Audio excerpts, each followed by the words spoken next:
Helo pawb, Gwenllian Willis dwi, efalla'ch bod chi fy nabod i. Dwi wedi bod yn trefnu pethau dysgu anffurfiol am flynyddoedd nawr, ond mae gen i bleser mawr i gyflwyno Suzanne Condon i chi. Hi fydd yn trefnu gweithgareddau o hyn ymlaen.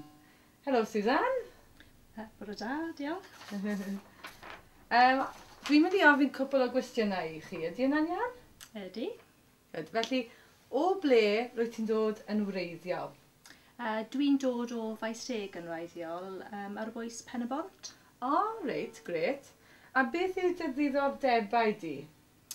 Dwi'n hoffi cerdded, dawnsio, a dwi'n hoffi canu. O, felly pa fath o ddawnsio ydych chi'n hoffi? Popeth. Dwi'n hoffi zumba, dawnsio gwerin, dawnsio tap, clocsio. O, waw. Felly disgo, unrhyw beth. Efallai ydych chi'n gallu dysgu'r dysgwyr rai o'ch dansfeydd chi? Efallai. Oce, gret. Felly, dwedwch tipyn am eich hanes chi, achos rwyt ti wedi dysgu Cymraeg dy hunan yn do? Ydw. Dechreuais i ddysgu Cymraeg mwyn helpu fy mab yn yr ysgol. Ac ro'n i'n mwynhau y dosbarth a gwneud ffrindiau. A wedyn, dechreuais i fynd i cwrsiau sadwn, y cwrsiau preswyl, jyst ymarfer llawer. Nawr dwi'n gallu siarad Cymraeg a gweithio yn defnyddio'r Cymraeg. So, mae'n wych. Ffantastig.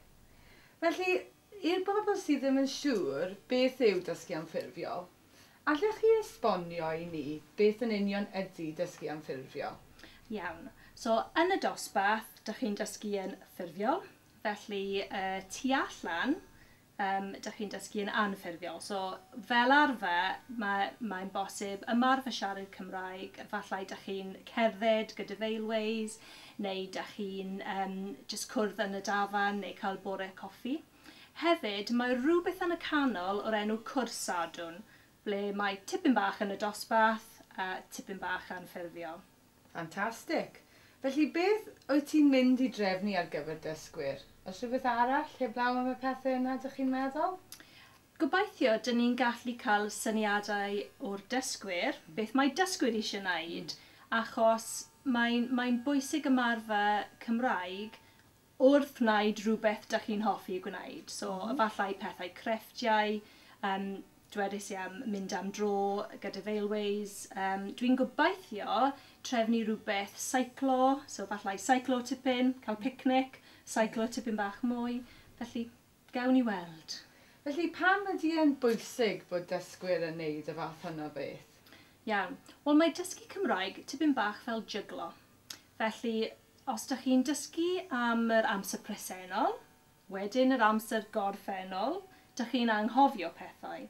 Gyda dysgu anffurfiol, dych chi'n siarad, cael sgwrs naturiol, dych chi'n defnyddio llawer o batrymau gwahanol, a dych chi'n dysgu cadw popeth yn yr awyr ar yr un pryd. Gret. Felly, mae yna ambell i berson wedi dweud wrtha i dros y blynyddoedd bod nhw'n ofni dod i weithgareddau achos bod nhw'n poeni i dod ar ben eu hunan, neu maen nhw'n poeni bod eu Cymraeg ddim yn ddigon da. Felly, beth yw'ch cyngor chi ar gyfer y pobl yna? Iawn. Y lle haws i ddod yw'r cwrsiau sadwn, achos mae llawer o diwtoriaid, byddai yna hefyd, i wneud yn siŵr bod pawb yn gallu ffitio mewn i grŵp, bydden nhw'n gallu ymarfer Cymraeg, mae croeso iddyn nhw symud o gwmpas, os maen nhw'n meddwl rhy syml neu rhy anodd, dim problem, maen nhw'n gallu symud. A maen nhw'n gallu gwneud ffrindiau. Ar ôl hynny, maen nhw'n gallu mynd i bethau eraill gyda rhywun maen nhw'n nabod. Ffantastig. Felly, os mae dysgwyr eisiau cwrdd â chi yn y dafarn neu yn y caffi ac yn y blaen, sut ydyn nhw'n ffindio chi? Sut ydyn nhw'n ffindio grŵp o ddysgwyr? Iawn, cwestiwn da. Mae fflam gyda ni, mae'n ddraigoch, ac mae'n fel tedi bach, so maen nhw'n gallu gweld y tedi ar y bwrdd a maen nhw'n gwybod dyna ble dyn ni'n eistedd. A mae hynny yn pwynt da, actually, Gwenllian, achos ti ddim wedi pasio fe ymlaen i fi. Na, fi ddim, ond mae gyda fi fe fan hyn. Dyma fe, felly hoffwn i basio hwn ymlaen i ti, Suzanne. Iawn, diolch yn fawr. Dyma fe, wy'n edrych ymlaen at i weld e. Gwenllian? Ie. Ble mae fe? Be ti'n meddwl ble mae fe? Oedd e yn y bore yma? Does dim byd yn y bocs? Be ti'n meddwl? Wrth gwrs mae... O na, ble mae di mynd? Dysgwyr, ble mae fflam? Ydych chi wedi ei weld e o gwmpas?